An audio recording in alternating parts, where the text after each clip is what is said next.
So may question si sir about sa Honda City niya na 2012 or 2010 yata yun. Pero basically, 2010 and 2012 is same naman yung ano niyan, yung Honda City niyan. I think that's Gen 2. Okay, Gen 2 na Honda City, okay?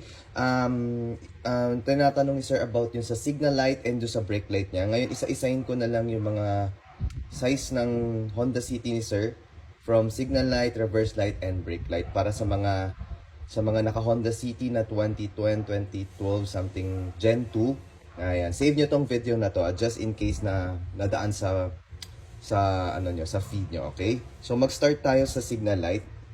Ayan, for the signal light is T20 siya. Ayan, T20 wedge type.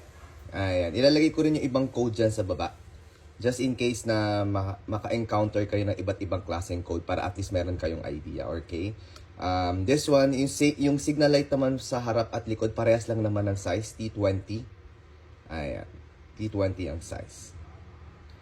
Ayan. Next, for the reverse light naman, reverse light is also T20. Ayan, pero ito color white to ha. Ayan. Ilalagay ko rin iba't ibang code dyan sa baba para at least medyo may idea kayo dun sa pinaka-bulb niyan, okay? Bulb codes niyan, ayan. Makikita nyo yung pinaka-LED natin ha. Ayan o.